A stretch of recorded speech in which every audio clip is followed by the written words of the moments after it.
Bueno, decía en la primera ocasión que hoy estamos comenzando una nueva serie sobre la epístola de Santiago. Yo creo que mucha gente ha citado versículos de Santiago, versículos sueltos en su gran mayoría. Yo creo que poca gente ha hecho un estudio detallado acerca de esta carta, y pensamos que después de haber pasado algunos meses viendo el carácter de Dios, que sería apropiado, bueno, poder ver una carta de este tipo que nos va a mostrar cómo se supone que luzca a alguien, que viva a alguien que conoce a Dios, como estuvimos exponiéndolo por varios meses. De manera que creo que esta carta puede ser, debe ser de gran bendición si sabemos aceptarla como tal, porque es una carta como ninguna otra en el sentido de la exigencia que hace en términos de vivir una vida de obediencia. No creo que hay ningún otro libro en toda la Biblia que enfatice la necesidad de una vida de obediencia como lo hace Santiago. Y eso ha hecho que algunos hayan juzgado a Santiago, el autor de la carta, acusándolo incluso de promover una salvación por obras en vez de una salvación por gracia, como ciertamente es.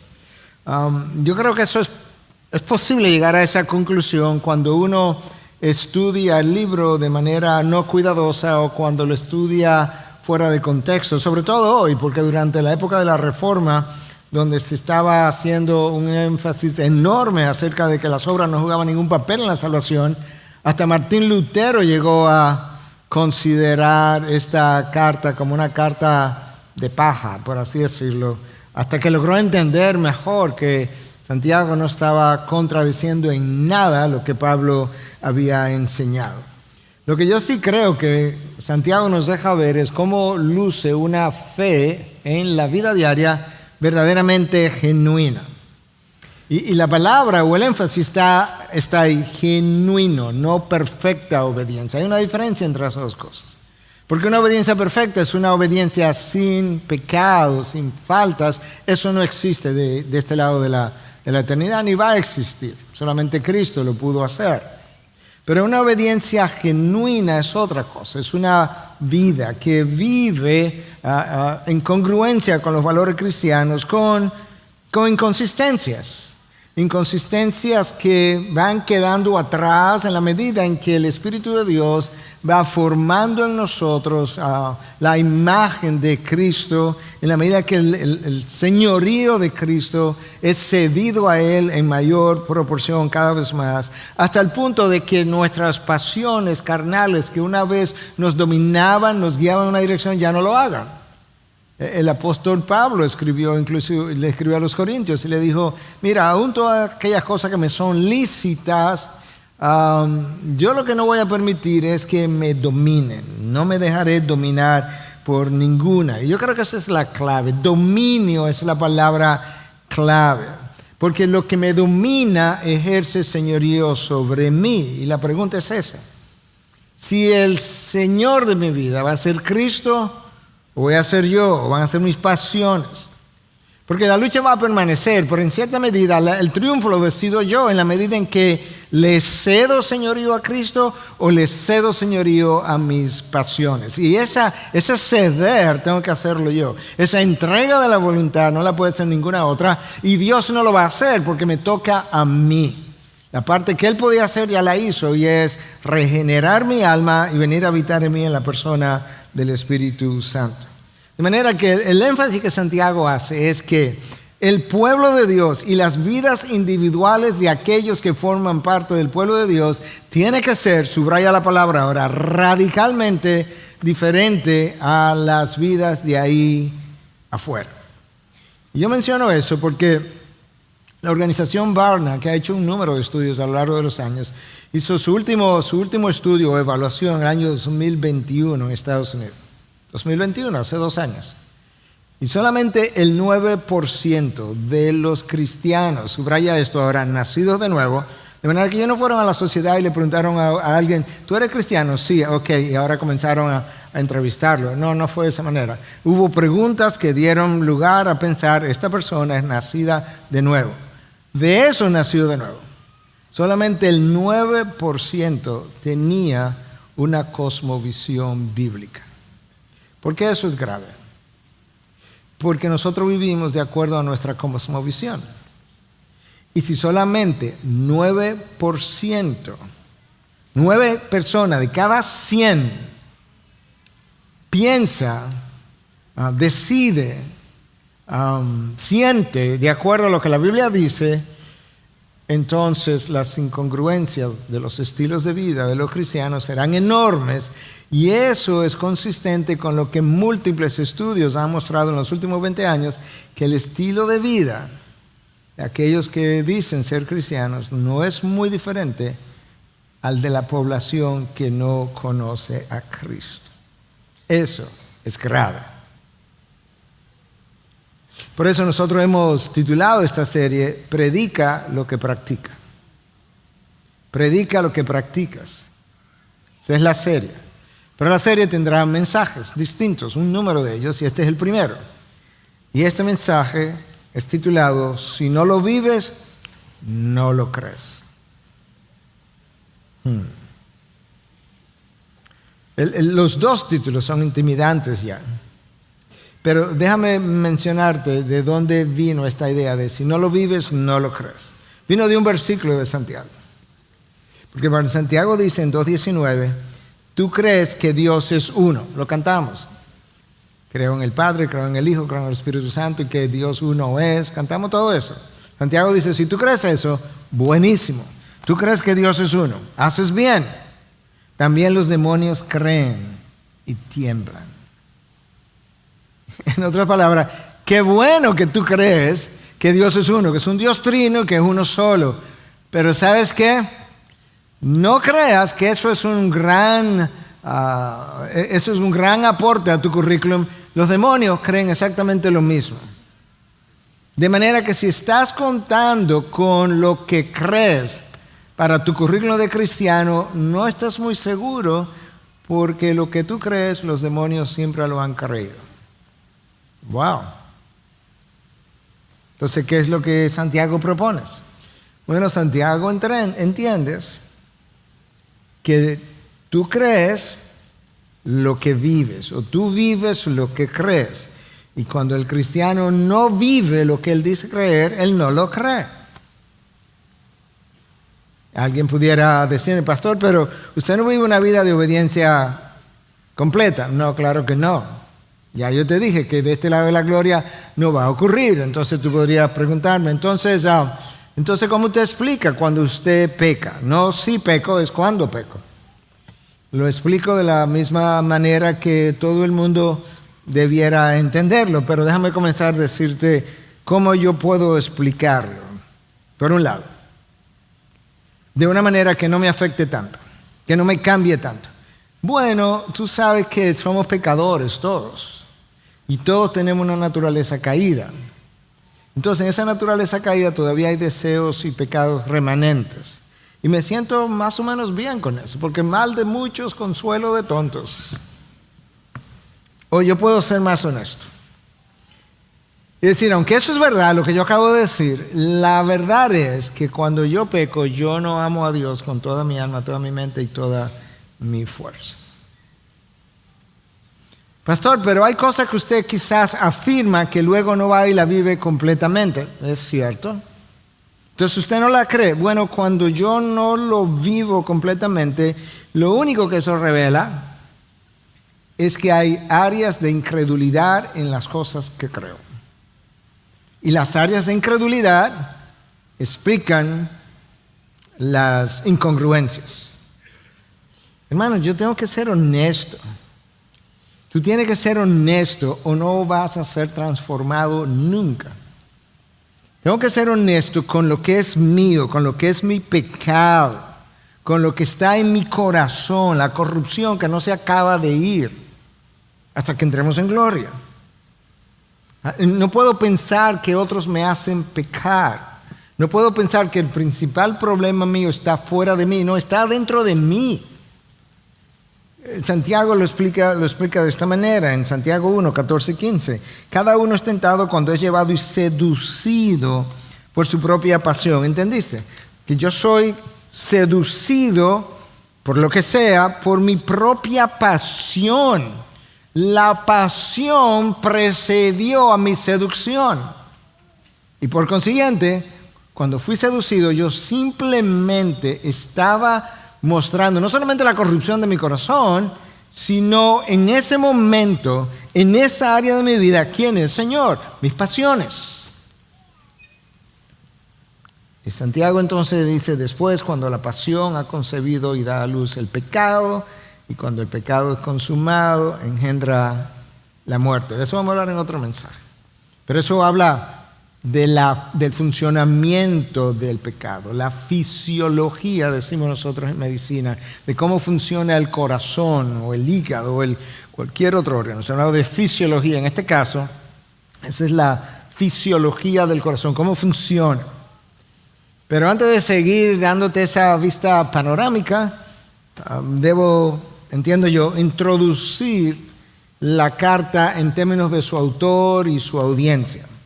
Y esto es lo que Santiago 1.1 dice: Santiago, siervo de Dios y del Señor Jesucristo, a las 12 tribus que están en la dispersión, saludos. Entonces el autor obviamente es Santiago. La pregunta es, ¿quién es Santiago? Yo no voy a entrar en la parte lingüística de cómo el Jacobo al que me voy a referir es el mismo Santiago, de cómo llegó de Jacobo a Santiago. Pero yo creo que hay consenso de que este que escribió, este Santiago, que es Jacobo, ese Jacobo es el medio hermano de Jesús. Jesús tuvo hermanos. Hermanos, ¿verdad? De madre, porque no de padre. Jesús no fue hijo de José, como los otros fueron, pero fue hijo de María. Entonces este es el medio hermano de Jesús. De hecho, él es mencionado en Marcos 13:55 y en Marcos 6:3.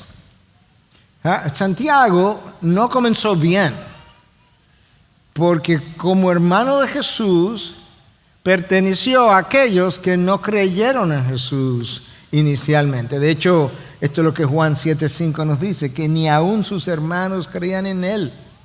O sea, había tan poca gente que creía en Jesús, en el Mesías anunciado, que aún sus hermanos, incluyendo a Jacobo, el autor de esta carta, tampoco creyó en él. De manera que Jacobo es como un convertido tardío. Pero sabemos algunas cosas de esa conversión. Por ejemplo, Pablo le escribe a los Corintios en su primera carta, en capítulo 15, versículo 7, y le dice que el Señor Jesús le hizo una aparición a Jacobo y luego a todos los apóstoles. Los separó a Jacobo y luego a todos los apóstoles. Probablemente esa aparición singular que Cristo le hizo fue suficiente para convencerlo de que él era quien dijo que era. Luego el mismo Pablo, escribiendo la epístola a los Gálatas en 1:19, habla de que cuando él subió a Jerusalén, él fue y no visitó a ninguno de los apóstoles, sino solamente a Jacobo, como que Pablo le dio el calificativo de apóstol, no como perteneciente al grupo de los 12, pero sí en el sentido general. Un apóstol es un enviado especial de Dios, y Pablo le llamó en ese momento como uno de los apóstoles. Él fue y lo visitó en Jerusalén por alguna razón. Y la razón se hace más evidente cuando tú sigues leyendo en Gálatas y te encuentras en 2:9 que Pablo dice que ese Jacobo era uno de los pilares de la iglesia, uno de los líderes principales de la iglesia de Jerusalén. Eso nos da una idea del autor. Voy a decir un par de cosas más adelante, pero antes de seguir, ¿cuándo escribió este Jacobo la carta? Siempre es bueno saber cómo en qué momento del desarrollo de la historia. Bueno, esta carta se considera como el primer documento del Nuevo Testamento, el más joven, el que primero se escribió, por alrededor del año 45, 48 antes de Cristo. Y el único otro documento o carta que compite con Santiago es la carta a los Gálatas, que se piensa que se escribió alrededor de la misma época. En Jerusalén hubo un concilio, un primer concilio, el primer concilio de toda la iglesia. Está narrado en Hechos 15. Cuando tú lees Hechos 15, es obvio que este Jacobo era uno de los pilares de la iglesia allí. De hecho, llevó la voz cantante en ese concilio. Él fue el que le habló a la multitud al final.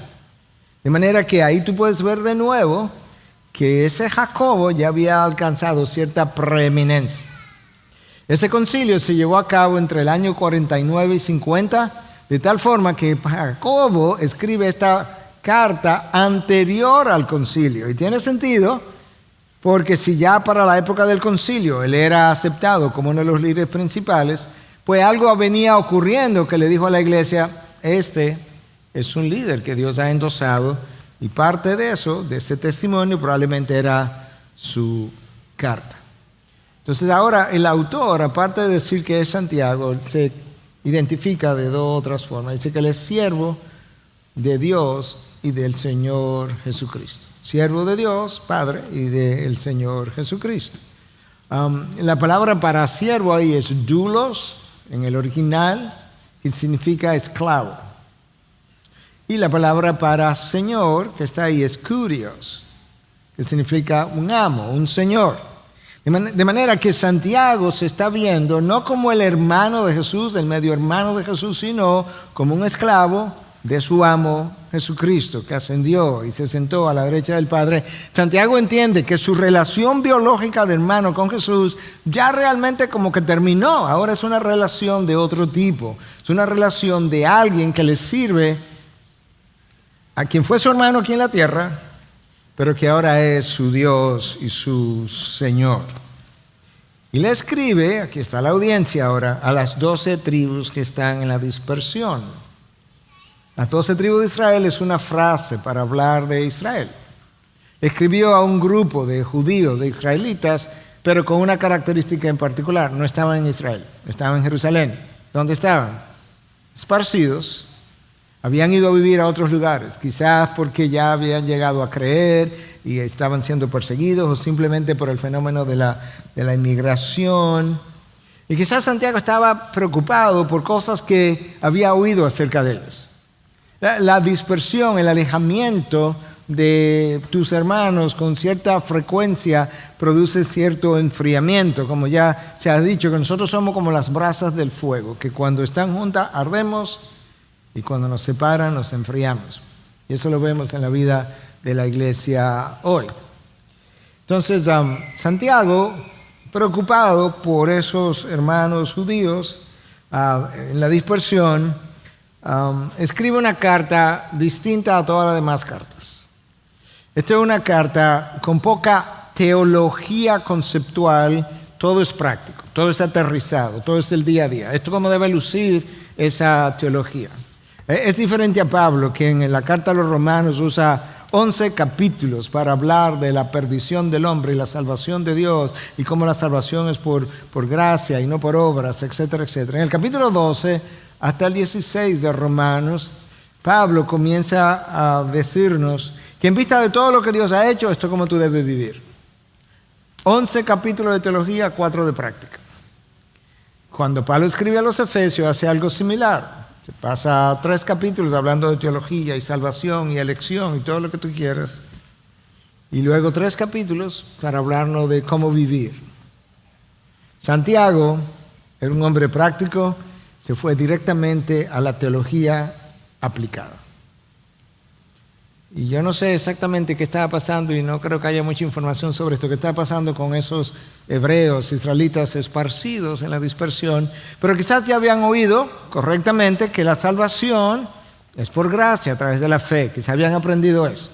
Quizás habían oído también que en vista de que Cristo vino y llenó la ley, cumplió la ley, que ya la ley de Moisés como que había quedado atrás, lo cual también sería como correcta. Pero quizás esa idea los llevó a pensar, bueno, si crees bien, estás bien.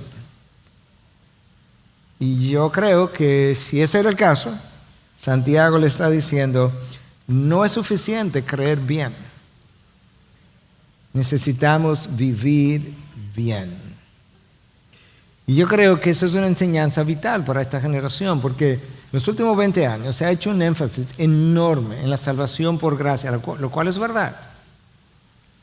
Pero la salvación por gracia no es simplemente que yo levanto la mano, paso adelante y creo que Cristo es mi Salvador y ya mis pecados están perdonados. No, presupone que había una convicción de pecado, presupone que ha habido un arrepentimiento, se supone que con el arrepentimiento he pedido perdón por esos pecados, por el derramamiento de la sangre de Cristo y que yo voy a entregar mi vida al Señor. Voy a entregar mi vida de manera que Él reine como mi Señor de ahí en adelante. Santiago me está diciendo, no cómo tú eres salvo, sino cómo debe lucir una persona que ya es salva. Yo creo que ahí es donde está el meollo del asunto. ¿De qué es que Santiago está hablando? Santiago no está diciendo, oye, cuando tú haces obras, tus obras contribuyen a tu salvación. No, él lo que está diciendo es, si tú eres salvo, yo quiero verlo. Y no quiero simplemente oír el Evangelio, yo quiero ver el Evangelio en tu vida. Si no lo veo, perdóname, pero yo tengo el derecho de dudarlo. Pero se supone que con la salvación vino el Espíritu Santo a morar en mí. Y el Espíritu Santo que vino a morar en mí vino a producir el fruto del Espíritu, su fruto en mí, del cual habla Pablo en Gálatas 5:22, amor, gozo, paz, paciencia, benignidad, bondad, fidelidad, mansedumbre y dominio propio. Ese último dominio propio es vital, porque es en el ejercicio del dominio propio, no de mi fuerza de voluntad, es en el ejercicio del dominio propio, producido por el Espíritu, que yo digo que no a mis tentaciones y digo que no al pecado. Santiago comienza a hablarnos entonces de que si tú tienes una fe que verdaderamente te salvó, eso debe traducirse en cosas como esta. Tú vas a cuidar de tu hermano. Tú vas a cuidar de tu hermano que está en necesidad. Tú no le vas a pasar por alto. Que si esa fe está presente, tú no vas a hacer acepción de persona cuando la gente venga a la iglesia, como estaba pasando aparentemente en Jerusalén. No va a haber favoritivismo en tu vida. Capítulo 2. Capítulo 3. Santiago le dedica la mitad primera del capítulo 3 a decir, si tú eres cristiano, esa lengua no se supone que hable como está hablando. O sea, esa lengua no puede estar fuera de control. Esa lengua no puede hablar como hablan la gente del mundo. Como, come on, ¿qué piensas? Tienes que controlar la lengua. El Espíritu de Dios que mora en ti cambiaría la manera como la lengua habla. Porque Santiago entiende que la fe que te salva impacta toda tu vida. Santiago habla de que esa fe persevera en medio de la tribulación. Próximo mensaje sobre eso. De cómo esa fe debe procurar o procura sabiduría de parte de Dios. Él habla de una sabiduría que es diabólica, fuerte esa palabra, y una sabiduría que viene de parte de Dios. De cómo funciona el pecado, como te leí hace un momento dado. De hasta dónde el poder... ¿Hasta dónde llega el poder de la oración? Porque él habla de la oración del hombre justo o mujer justa, que es poderosa o eficaz. En otras palabras, tienes que orar, pero déjame decirte, no todas las oraciones son iguales. No es que Dios tiene una élite a quienes le responden, no, pero hay hombres, hay mujeres que caminan con Él, que como caminan con Él, disciernen mejor la voluntad de Dios. Como disciernen mejor la voluntad de Dios, entienden mejor cómo orar, y eso complace a Dios, y Dios termina respondiendo más sus oraciones que la de otros. Entonces la oración del justo es poderosa y eficaz. Santiago habla también de que le habla fuertemente a aquellos que han acumulado riquezas, pero han ignorado las necesidades de aquellos que están a su alrededor. Santiago no tendría mucha paciencia para esta generación indulgente. De hecho, yo creo que si Santiago fuera pastor hoy en día, yo no creo que él tuviera una iglesia muy grande. Santiago entiende, mira, escúchame, el poder del Espíritu que vive en ti tiene que ser mayor que las debilidades que te aquejan. El problema no está en la falta de poder del Espíritu para transformarte, que quede eso claro. No. El problema está en dónde o a quién yo le he estado cediendo el señorío. Santiago entiende, mira, las obras no te salvan, pero tus obras, la forma de vivir, es la muestra externa de tu conversión interna. Mira cómo él lo dice en Santiago 2:14. ¿De qué sirve, hermanos míos? Él está hablando a personas que él entiende que son creyentes. ¿De qué sirve, hermanos míos?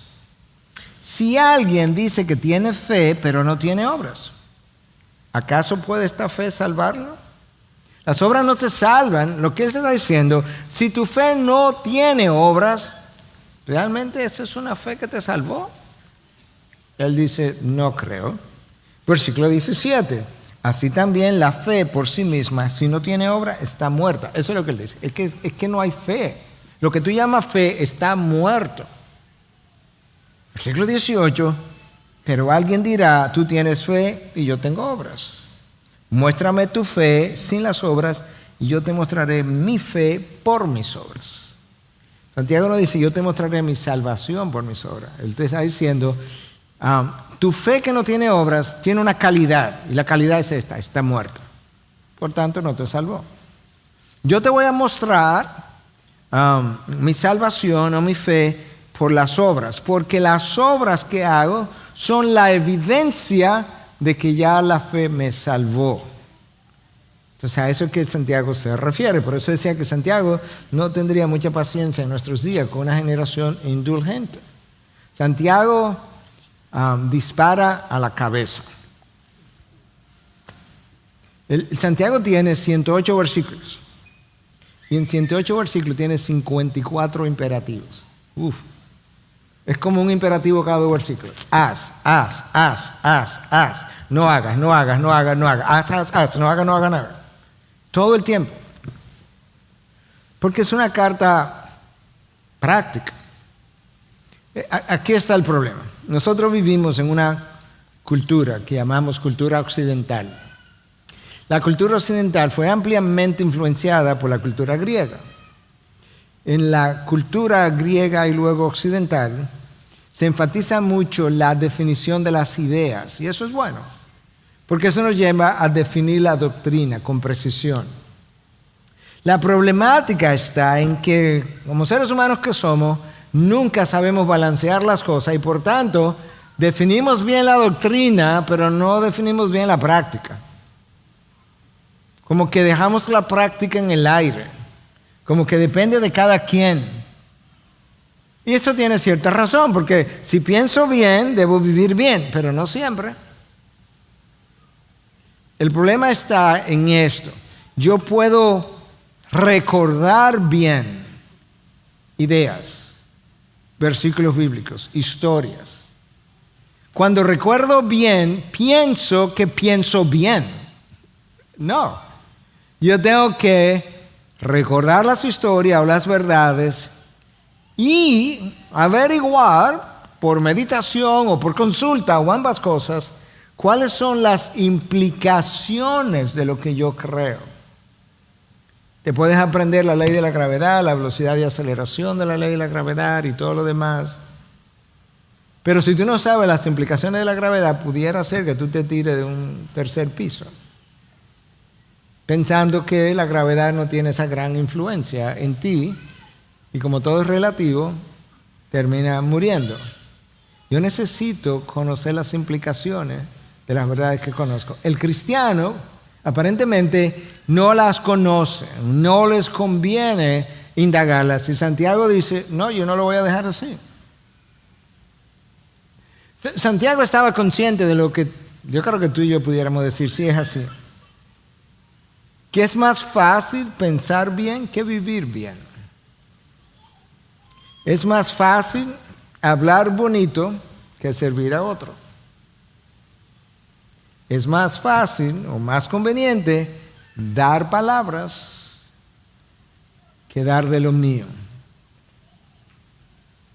Es más fácil dar de lo mío, un cheque, que dar de mi tiempo o de mis emociones o de mi vida. Mucho más fácil.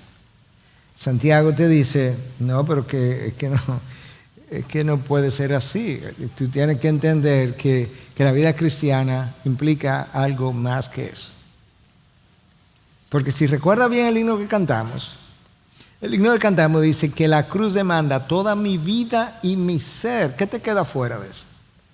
En caso de que nosotros pensemos que Santiago es muy exigente, no, esto ha sido entendido a lo largo de los siglos, de otra forma, con otras palabras. El autor del himno lo entendió de esta forma.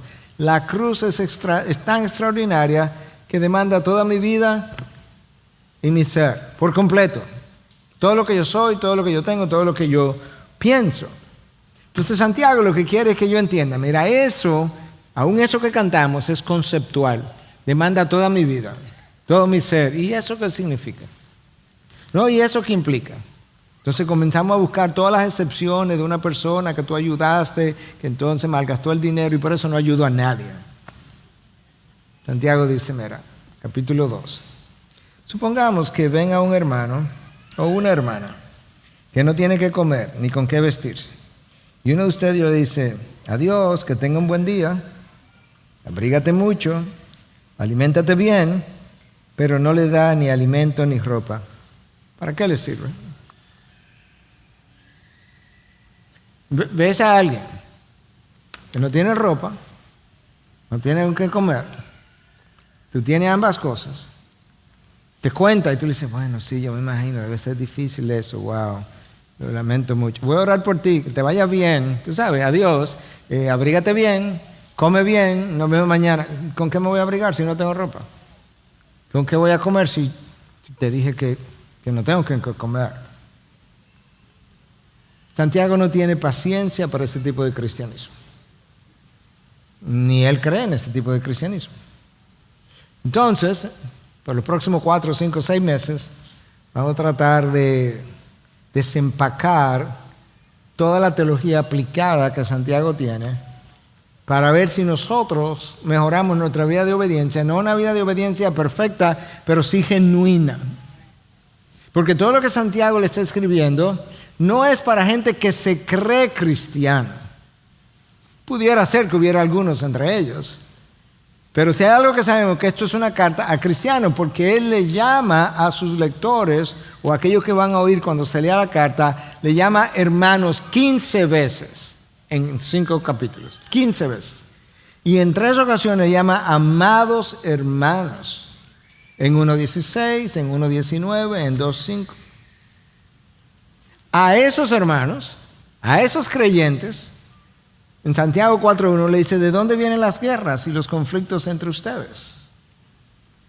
¿No vienen de las pasiones que combaten en sus miembros? En otras palabras, Santiago sabe que la vida cristiana de este lado de la eternidad no es perfecta. Él sabe que hay pasiones internas aún en creyentes que dan al traste con conflictos externos. Él lo sabe. Él lo que quiere ayudarnos a entender, 1, que existen, 2, que tengo que aceptarlo, 3, que yo tengo que hacer algo con ellos, 4, que yo no me puedo quedar pasivo, 5, que yo tengo que cuestionar quién es el Señor de mi vida. Y Santiago entonces dice, mira, Santiago dice, hay cosas con las que yo tengo problemas. 1, hay cosas, hechos en la vida de personas que se dicen creyentes que no pueden estar en una vida de cristiano. Y luego dice, del otro lado de la moneda, este es un lado, de este otro lado de la moneda, hay cosas que no están en una vida de cristiano, que es inconcebible que no estén. Y Santiago está diciendo, ustedes, mis hermanos amados, tienen que hacer algo con eso. Entonces la tendencia es esta. Leemos Santiago, lo encontramos exigente, o acusamos a Santiago de una salvación por obras, o paramos la carta, no seguimos leyendo y decimos, no, eso es imposible. Lo podemos hacer, pero el dedo acusador continúa.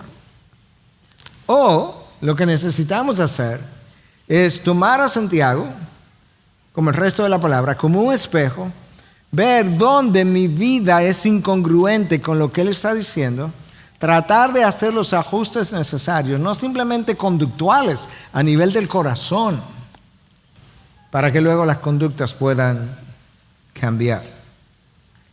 A Santiago le preocupa pues le preocupaba, que tuviéramos una ortodoxia correcta, o sea, que piense doctrinalmente bien, y una ortopraxis incorrecta, que es la práctica.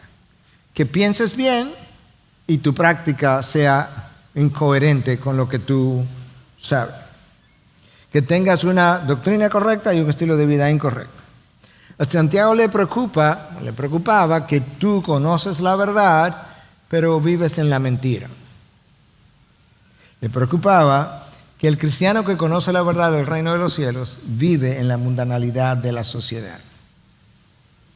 Santiago dice, no puede ser. Santiago entendió tardíamente, porque no creía en Jesús al principio. Lo bueno de la historia de Santiago, como me recordaba el pastor Reinaldo entre cultos, es que, oye, como que da esperanza el hecho que comenzó tarde, pero mira lo mucho que avanzó. Santiago aprendió lo que Pedro aprendió. Escucha lo que Pedro escribió en su primera carta, capítulo 1, versículos 15 y 16. Sean ustedes santos en toda su manera de vivir. No en la iglesia, no en la crianza, no en la iglesia, no en el matrimonio, no, en toda su manera, no de pensar, de vivir. O sea, Pedro entiende también que esto tiene que traducirse a la vivencia diaria. Y él termina la idea, Pedro, versículo 16, porque escrito está, sean santos porque yo soy santo. Para Santiago, la marca distintiva del creyente es la obediencia. Mira cómo él lo dice en 1:22. Sean hacedores de la palabra y no solamente oidores. Él continúa, no se queda ahí, pero déjame pararme un momento. O sea, no simplemente oye, pero veías conforme a lo que oíste. Pero él me ayuda más a entender que mi problema no radica solamente en que no hago lo que oigo o no hago lo que digo. No, mira qué más le preocupa. Sean hacedores de la palabra y no solamente oidores que se engañan a sí mismos. Y algunos piensan, como ya te he venido diciendo, que Santiago es muy exigente, pero ¿sabes qué? Cristo lo dijo mucho antes, de otra forma. En un momento dado, Él está hablando a la multitud que está siguiendo, a sus discípulos en general. Le está hablando acerca de los escribas y de los fariseos. Y le está diciendo a ellos, mire, ustedes necesitan oír y aprender sus enseñanzas. Ustedes necesitan aprender de lo que ellos les están enseñando. Lo que no pueden hacer es tratar de aprender de lo que ellos están viviendo. Porque ellos dicen, pero no hacen. Escúchalo en las palabras de Cristo. De modo que hagan y observen todo lo que les digan. Pero no hagan conforme a sus obras, porque ellos dicen y no hacen. Eso eran unos autoengañados. Y Santiago dice, me preocupa que te engañes, crea que estás bien, porque crees bien y estés mal. Porque cuando te autoengañas, trata de engañar a otros también. Y trata de explicar tus problemas en términos conductuales, en vez de explicarlo en términos de la corrupción de tu corazón. Y esa dicotomía, ese divorcio entre lo que se enseña y lo que se vive, ha sido denunciado mucho antes que Santiago. O por lo menos antes de Santiago por Cristo y alrededor del tiempo de Santiago por el mismo Pablo. Es la misma preocupación, mira, déjame ilustrarte. Con Pablo y Pedro. Pedro recibe una visión. En la visión de parte de Dios. Dios le revela a Pedro, libro de los Hechos, capítulo 10, 11, le revela a Pedro, mira Pedro, los judíos y los gentiles ya no van a ser dos pueblos, van a ser uno, un solo pueblo. Por consiguiente, ya no va a haber alimentos impuros, pueden comer de todo. Y Pedro ve esto y hubo un lienzo que tenía alimentos puros, impuros, Pedro no quería comer y el Señor le dice, no, llame impuro ya lo que el Señor llamó limpio, así que come Pedro. Pedro baja a Jerusalén, Pedro se juntó con Cornelio, baja a Jerusalén, Cornelio era gentil, lo están criticando, lo estaban esperando para condenarlo, y Pedro dice, espérense, hermano, espérense, no me condenen tan rápido.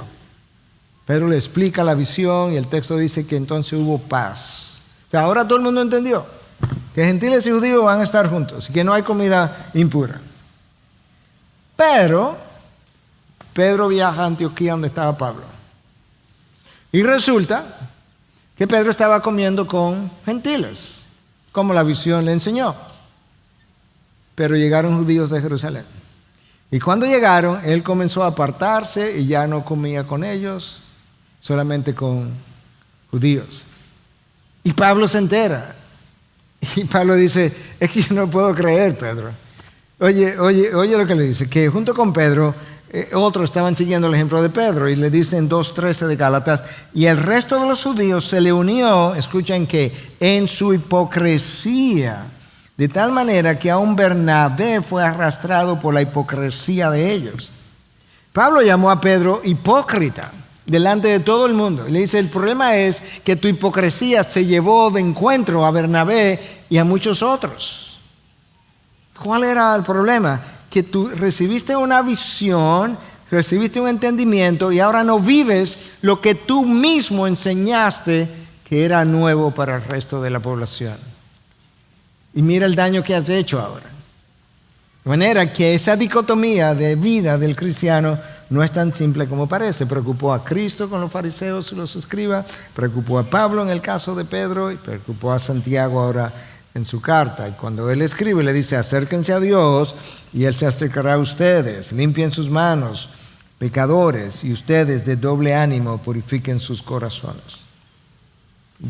Directo al corazón, ustedes de doble ánimo. Esos son sus hermanos amados. De hecho, aquí mismo él le llama pecadores, pero le llama pecadores a aquellos que ya había previamente llamado hermanos. Dice, el problema con ustedes es que son de doble ánimo. Daniel Doriani es un académico, excelente comentarista, me encanta leerlo.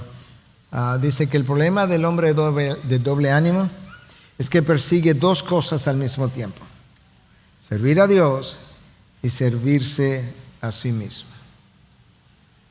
Bingo. Ese es el problema. Que quieres servirle a Dios, tomar vacaciones, o vacaciones o fin de semana de la vida cristiana, y entonces servirte a ti mismo por un día, por dos, por el fin de semana, por un tiempo. Es un problema de señorío. Pero ya Santiago me había dicho en el capítulo 1 que el hombre de doble ánimo que no piense que recibirá cosa alguna del Señor. Oh, wow. Quizás alguna de la falta de respuesta a mis oraciones tiene que ver con eso. Que como hay una dobleza de señorío, una aparente dobleza de señorío, pudiera ser calificado de doble ánimo, y Santiago me dice que el hombre de doble ánimo que no piense que va a recibir cosa alguna. No, porque yo no puedo servir a dos señores.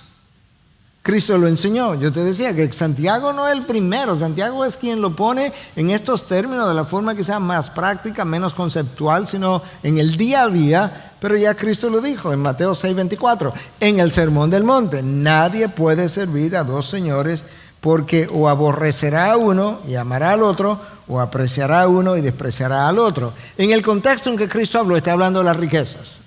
Pero eso es aplicable a todo lo que ejerza señorío sobre nosotros, todas las cosas. Santiago, el medio hermano de Jesús, no creyó en él, pero cuando llegó a creer, las enseñanzas de Jesús lo impactaron, incluyendo el Sermón del Monte, porque en sus 5 capítulos él hace 15 referencias al Sermón del Monte. Es impresionante. 5 capítulos, 15 referencias al sermón de mi hermano, en quien yo no creí, pero que me ayudó a entender en términos prácticos cómo es. Hermanos, déjame decirte algo que en esta semana usé varias veces con varios hermanos. Y una de las cosas que más me ha ayudado a cambiar: cuando tú pecas, yo estoy dejando ver, no solamente tú, yo también, que en el momento de mi pecado o en el día de mi pecado, yo amo más a mi pecado que a Dios. Eso es como diría en inglés, no brainer. Eso no necesita como un PhD para entenderlo. Actuamos en cada momento conforme a aquello que más amamos al momento de actuar. Ese pensamiento tiene no menos de 500 años. Pero no creo que Martín de Hipona en 1300, 1400 pensaba diferente. Jonathan Edwards hablaba y decía exactamente la misma cosa. En cada momento yo actúo conforme, yo decido conforme, yo decido y luego actúo, vivo conforme a aquello que más poder de atracción tiene sobre mí. Y eso tiene que ver con aquello que yo más amo en ese momento. Hermanos, por eso es que se nos llama, Santiago está reiterando esto, a morir a mí mismo, a matar el yo. Mientras el yo más vivo esté, más yo quiero complacerme a mí mismo. Mientras el yo más vivo esté, más me amo. Mientras más me amo, más quiero complacerme a mí mismo. La vida cristiana es en esencia una vida de amores. Yo amo a Dios o amo a mis pasiones. Es una cuestión de señorío, o el señorío de Cristo, o el señorío mío, o el señorío de mis pasiones. De nuevo, Cristo lo entendió, Cristo lo enseñó en el Sermón del Monte, el sermón que impactó a su hermano. En la versión del Sermón del Monte del Evangelio de Lucas, en 6:46, Cristo hace esta pregunta: ¿por qué me llamas Señor, Señor, y no haces lo que yo digo? Tú ves que es de señorío el problema. ¿Por qué me dices que yo ejerzo señorío sobre ti? Me lo dice 2 veces, Señor, Señor, pero cuando veo tu vida, no lo haces. En la versión de Mateo, del Sermón del Monte, el sermón que impactó a Santiago, dice en 7, 21 y 23, no todo el que me dice, Señor, Señor, señorío, entrará en el reino de los cielos. Ah, no, ¿y entonces cómo es? No, porque una cosa es lo que dices y otra cosa es lo que vives. Entonces, no todo el que me dice Señor, Señor entrará al reino de los cielos, sino aquel, eso es como vivo ahora, que hace la voluntad del Padre. Esa es la preocupación de Santiago. Miren, hermanos míos, hermanos amados, yo no quisiera que uno de ustedes se aparezca al reino de los cielos diciendo Señor, Señor, y que el Señor diga lo que termina diciendo: apártense de mí, yo jamás los conocí. Porque ustedes se autoengañaron. ¿Se acuerdan lo que yo le mencioné que Santiago decía? Que no sean oidores solamente, sino hacedores, para que no se autoengañen. No, yo no quiero que se autoengañen. Tienen que examinar su vida, de cómo viven día a día. Y de eso es que esta carta es, o trata. De que no seamos oidores, sino hacedores. Santiago, al igual que el Sermón del Monte entero, era muy práctico. Y él lo diría como de esta manera: si amas a Jesús, bueno, pero muy bien, demuéstralo. Si crees lo que la palabra enseña, vívela. Lo que oigo de ti suena bien, lo que veo no me convence. Y si fuera dominicano diría, no me allantes. Practica lo que predicas. Es el título de la serie. Hermanos, yo te decía que el título del mensaje es lo que no vives no crees. Eso es verdad, no en la vida cristiana, no solamente, en todas las áreas del diario vivir. Déjame ilustrarte. El profesional puede entender que el engaño es un delito. ¿Ok? Pero cuando le toca a él tiene una explicación porque en su caso el engaño no es un delito. Vamos a ver si puedo usar varios profesionales. El abogado te diría, no, lo que pasa es que hay circunstancias atenuantes. No, en este caso no es un delito. ¿Ok?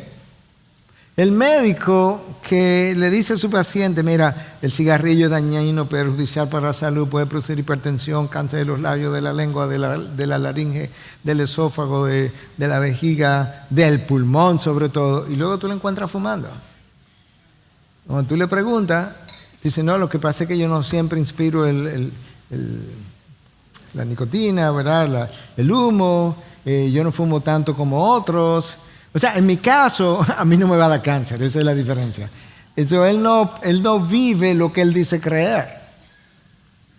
Pero pudiéramos seguir pensando, ¿verdad? Entonces, el engaño es un delito, pero no es mi caso. Entonces, el abogado dice que tiene circunstancias atenuantes. El médico, que había prometido cobrar una cantidad, pero cobra mucho más, entonces ahora... doctor, pero eso no fue lo que acordamos. Entonces, cuando tú le dices, doctor, pero eso es como un engaño, él dice, no, porque yo salvé la vida de ese paciente y la vida no tiene precio. El ingeniero te dice, sí, es verdad, yo cobré más de la cuenta, mucho más de lo que debía cobrar. Sí, pero eso es como un engaño. No, lo que pasa es que ese hombre tiene muchísimo dinero, ese hombre no necesita ese dinero. El político te dice, no, yo he dedicado mi vida a levantar la nación, dirigir los destinos de la nación, bajo mi mandato la nación ha prosperado mucho. En realidad, ellos son los que me deben a mí. O sea, en otras palabras, el engaño es un delito cuando no tiene que ver conmigo y en las circunstancias en las que tú dices que yo incurrí porque yo no lo veo. Nos autoengañamos y justificamos lo que no es justificable. Ahora, eso es en cuanto a profesionales, ¿verdad? En el día a día, pero el cristiano en el día a día. Él te dice, sí, yo peco, ahora sí, Miguel, pero yo no peco como esta otra gente, ¿no? Eso yo lo he oído. No una vez, ni dos, ni tres, en consejería. O sea, en otras palabras, yo puedo ser un pecador, claro, porque no voy a decir que no, pero tampoco como este otro. Pero resulta que este otro siempre es algo que es más malo que él. No se compara hacia arriba.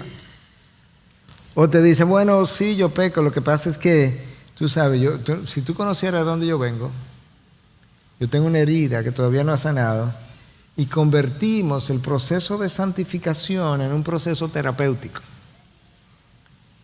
que carece del poder santificador del Espíritu de Dios, que aplica la palabra a mi vida y produce toda la sanación y crecimiento a un tiempo como fruto de que Dios es quien está obrando.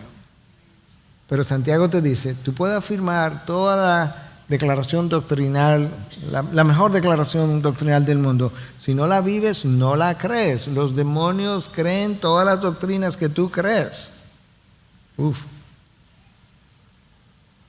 Pero esa doctrina tiene que hacer una diferencia en tu vida, te diría Santiago. Y si no lo hace, por eso que estoy confundido con relación a si eres o no eres. Hermanos,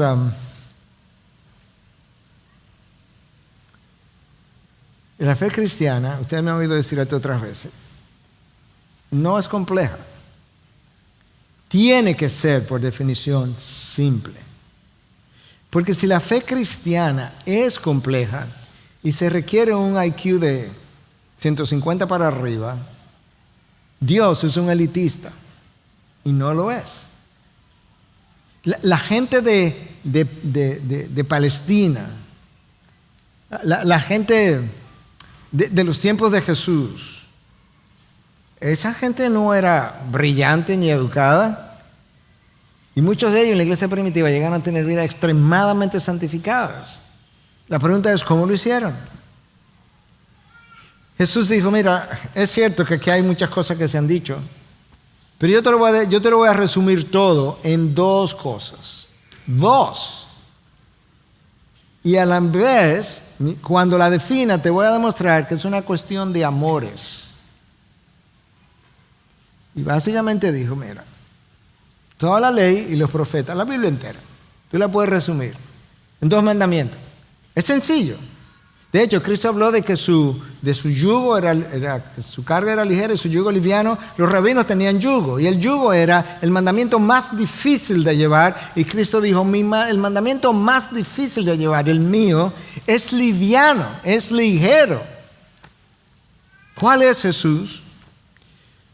Tú amas a Dios con toda tu mente, con todo tu corazón, toda tu alma, toda tu fuerza. Y el segundo, tú amas al prójimo como a ti mismo. Escucha lo próximo ahora. No hay otro mandamiento mayor que estos. Ya. O sea, esto es el mandamiento de los mandamientos. Y se define en base a amores. Tú amas a Dios, tú amas al prójimo. Cuando ames a Dios no va a querer ofenderlo, por tanto no va a querer pecar. Cuando ames al prójimo no va a querer ofender, al prójimo tampoco, no va a pecar contra él, no lo va a abusar, no le va a ofender, no le va a herir.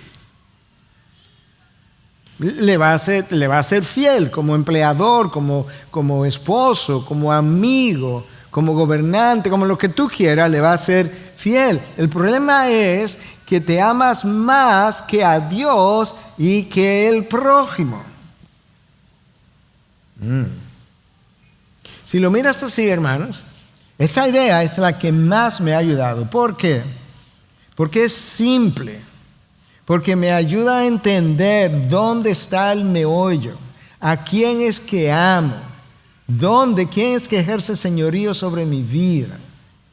Y entonces me ayuda a hacer los cambios donde yo necesito hacerlo con una transformación mucho más rápida que si trato de encontrar todas las explicaciones del mundo en vez de decir, ¿sabes qué? Es que no amo a Dios lo suficiente y como consecuencia de eso tampoco amo a mi prójimo lo suficiente. Pastor, pero yo amo a Dios, yo amo a mi prójimo. Sí, yo no estoy diciendo que no, pero te amas a ti más que a Dios.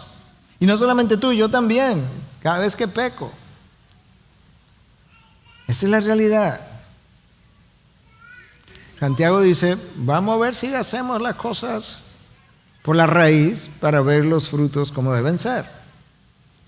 Yo estoy, habiendo leído por años este libro y estudiado, yo estoy convencido que Dios, en su infinita sabiduría, dijo, lo vamos a simplificar. En el Nuevo Testamento, Pablo dice, nosotros no estamos bajo la ley de Moisés, sino la ley de Cristo.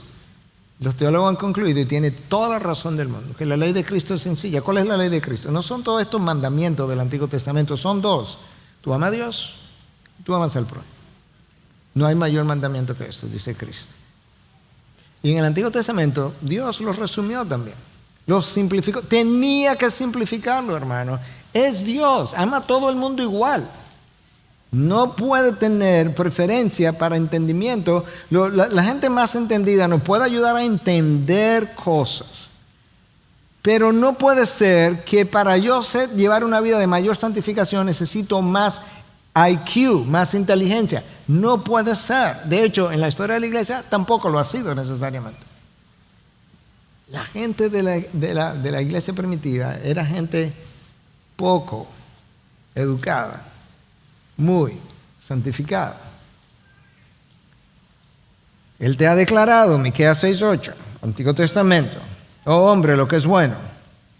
¿Y qué es lo que demanda el Señor de ti? En un versículo Dios dice, mira, te voy a decir, 1, lo que es bueno, y 2, lo que yo demando.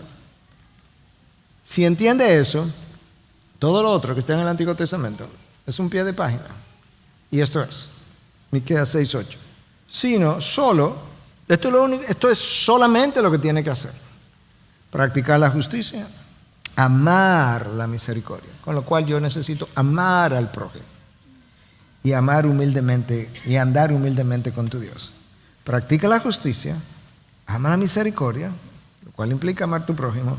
Anda humildemente con tu Dios, lo cual implica que amas a Dios para andar en humildad con Él, porque te has sometido a Él en humildad, reconociendo lo grande que Él es y todo lo que Él es para ti. Es sencillo. Todo lo otro es un pie de página, es un adendum a lo que eso es. ¿Ves? Pastor, pero que no es fácil como quiera. Yo sé lo que usted dice, yo entiendo, pero no es fácil seguir estos mandamientos Dios dice, no me venga con eso, que mis mandamientos no son gravosos. Está en 1 de Juan. Así que no venga a decir que tus mandamientos son difíciles, porque ya mi hijo dijo que mi carga es ligera, mi yugo es liviano. Lo que pasa es que cuando el corazón tiene su señorío comprometido consigo mismo y sus placeres, claro que el más liviano de mis mandamientos le va a ser sumamente pesado. Pero cuando mi señorío está presente, el corazón, aunque tenga que hacer un sacrificio, su sacrificio es un deleite. Hermano, si tú una vez te enamoraste y durante tu enamoramiento o durante la luna de miel o ambas cosas te volviste loco con esa novia e hiciste lo indecible, le buscaste el helado que quería, las flores que quería, no importa lo que ella te pidiera, tú bajabas la luna si era necesaria, era un sacrificio que tú estabas haciendo. Y tú sabes que tú sentías el deseo de hacerlo, el sacrificio. ¿Tú sabes por qué? Porque entendía que le amaba mucho. Jacob trabajó 14 años por una... ¿Tú recuerdas la historia, verdad? Trabajó 7 años, le dieron a Lea la que no era, y el papá le dijo, bueno, en buen dominicano, bueno, viejo, si tú quieres la mujer que tú amas, te quedan 7 años más de trabajo. Y el texto dice que lo hizo porque la amaba mucho. ¿Qué es lo que me está diciendo? Que cuando yo no hago lo que Dios quiere que yo haga, es porque yo le amo poco. Admítelo, confiésalo, pide perdón, pídele a Dios que te dé su amor. Hermanos, yo lo entendí así, yo lo he pedido, yo lo sigo pidiendo, yo me confieso igual y lo seguiré haciendo hasta que entre en gloria. Cuando le ame con toda mi mente, todo mi corazón, toda mi fuerza, jamás pecaré. No es tan complejo. Dios me reveló lo que es bueno y lo que Él demanda de mí. Que practique la justicia, que ame la misericordia y ame humildemente con mi Dios. Padre, gracias. Gracias por tu palabra. Gracias por ayudarnos a simplificar lo que tú enseñas. Gracias por darnos el poder para hacer lo que tú sabes que nosotros no podemos, pero que el poder que me da no es a media, es el poder infinito de la tercera persona de la Trinidad, que tiene el deseo de poner en mí el deseo y luego poner en mí el poder para hacer el deseo que puso en mí. Eso es extraordinario. No puede haber nada más simple y más misericordioso y de tanto amor como eso. Que tú entras en mí, pones en mí el deseo y me das el poder de llevar a cabo el deseo que tú pusiste. Y luego me dice, obedece. Señor, gracias por tanto.